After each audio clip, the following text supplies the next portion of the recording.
और आइए अगली खबर का रुख कर लेते हैं। क्या दिल्ली में प्रदूषण की वजह से लॉकडाउन लग जाएगा? ये सवाल बड़ा है और इसलिए पूछा जा रहा है क्योंकि प्रदूषण पर सुप्रीम कोर्ट में सुनवाई हुई।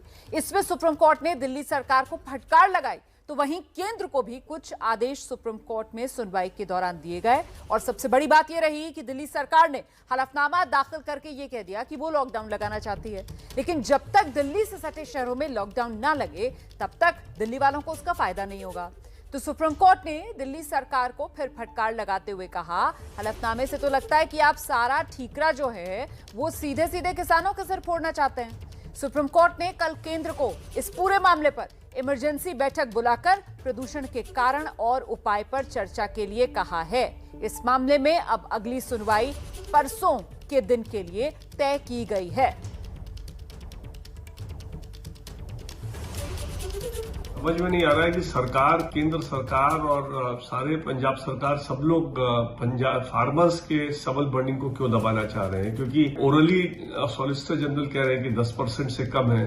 तो ये बात समझ में नहीं आती। या तो ये इलेक्शन टाइम है, ये लोग फार्मर्स को डिस्प्लीज नहीं करना चाहते हैं, as it is farmers agitation चल रहा है। वहां पे जो कंस्ट्रक्शन एक्टिविटी है इसको बैन करना से बजाय कंस्ट्रक्शन एक्टिविटी को रेगुलेट करना चाहिए और उससे बड़े आसानी से दिल्ली का पोल्यूशन कम किया जा सकता है। और जहां तक स्टबल का सवाल है, मेरा मानना है कि दिल्ली सरकार ने जो पूसा इंस्टीट्यूट के साथ जो बनाया है एक प्रोडक्ट, उस प्रोडक्ट को इस्तेमाल करके बायोकेमिकली स्टबल को बड़े आसानी से 15 दिन में ही डिसॉल्व कर दिया जाता है और उसके इस्तेमाल से उसको जलाने की नौबत नहीं आएगी। तो याचिकाकर्ता को आपने सुना, जिस तरीके से देश की राजधानी दिल्ली में लोगों का दम घुट रहा है। दिल्ली एनसीआर इलाके में धुएं की एक चादर है। अब उस पर सियासत शुरू हो चुकी है। तमाम राजनीतिक दलों के नेताओं का क्या कुछ कहना है, सुन लेते हैं।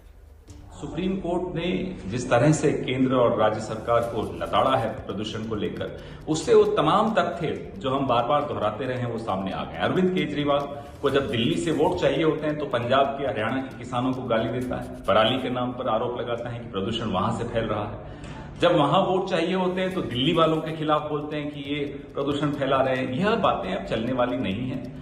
विज्ञापन प्रचार प्रसार के ऊपर आधारित यह सरकार है। आज सुप्रीम कोर्ट ने भी एक तरह से स्पष्ट तौर पे डांट लगाई है और विज्ञापनों पर भी एक छीटाकशी की है। वहीं केंद्र सरकार भी जिस तरह से अपनी जिम्मेदारियों से भाग रही है, आज दोनों को कटघरे में खड़े होकर जब देखा तो पूरी दिल्ली को एक उम्मीद जगी कि शायद अब हस्तक्षेप जो हुआ है सर्वोच्च न्यायालय का, उसके बाद कोई एक्शन होगा। सुप्रीम कोर्ट ने आज दिल्ली की अरविंद केजरीवाल की सरकार पर करारा तमाचा मारा है। उनकी नाकामियों को उजागर करते हुए सुप्रीम कोर्ट ने साफ कहा कि अपनी नाकामी का ठीकरा दूसरों पर मत फोड़िए। अरविंद केजरीवाल हर बार की तरह, चाहे वो कोरोना का मामला हो, चाहे वो ऑक्सीजन का मामला हो, हर मामले में फेल हुए और अपनी नाकामी दूसरों पर फोड़ते हैं। विज्ञापन की सरकार हो। हम मांग करते हैं आज की सुप्रीम कोर्ट की टिप्पणी के बाद, चूंकि आप फेल हो चुके हो, तुरंत से तुरंत इस्तीफा दे देना चाहिए अरविंद केजरीवाल जी। जो प्रदूषण की समस्या दिवाली के बाद बढ़ी है, पिछले 10 दिनों से प्रदूषण की स्थिति में काफ़ी परिवर्तन हुआ है और इसलिए दिल्ली सरकार अपने स्तर पे जो प्रयास है वो